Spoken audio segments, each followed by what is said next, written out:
ఒక గూడుకలు లేకుండా చేస్తున్నారు. ఇంకా మేము మా కష్టాలు ఇంకెవరికైనా చెప్పుకోవాలి. ఎవరికి చెప్పినా మేము చూస్తాం అంటే మాకు ఎవరు అసలు ఇది చేస్తుంది.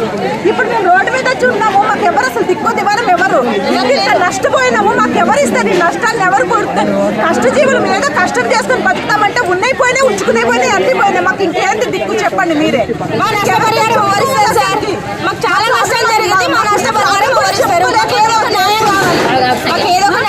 ఒక నోటీస్ కూడా రాలేదు కోల కొడుతున్నామని. వస్తువులు మున్సిపాలిటీలు వస్తున్నా కోల కొట్టేస్తారంట, రోడ్డు పెద్ద చేయాలంటే కోల కొట్టేస్తారంట అని చెప్తే మేమేమన్నా రోడ్డు పెద్ద కావాలంటే మా ఒక్కతే కాదు చివరికి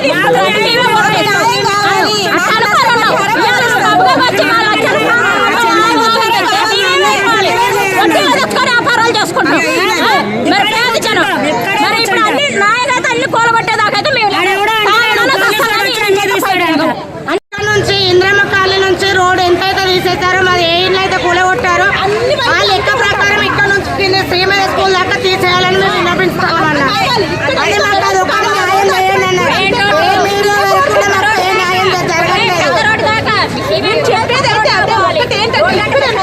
కావాలన్నారు రోడ్డు అటువైపు కూడా అంతే కావాలి. ఇంకొకటి ఇక్కడ కూడా ఒకరికొకలాగా చూడొద్దు. అందరూ ఒక్కటే మేము.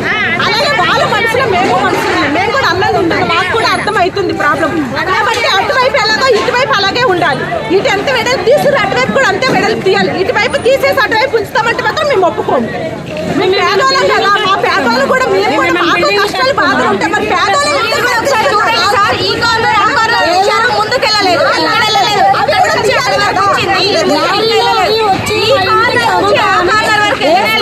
మేము రక్షణ కోసం ఎవరికి ప్రాబ్లం కాదు. ఇప్పుడు మా ఇంటికి వాళ్ళు వస్తారా? రోడ్డు కింద దాకా తీసుకెళ్ళండి. శ్రీమయ స్కూల్ దాకా కొట్టేయాలండి రోడ్డు. ఆ రోడ్డు సాల్వ్ అయ్యేదాకా మేము ఏం చేయలేము. మాకు తీసేదంతా సేపు కమిషనర్ సార్ గారు ఇక్కడే ఉన్నారు.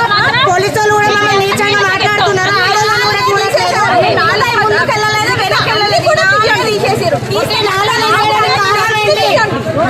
లంచం తీసుకున్నారా? ఇక్కడ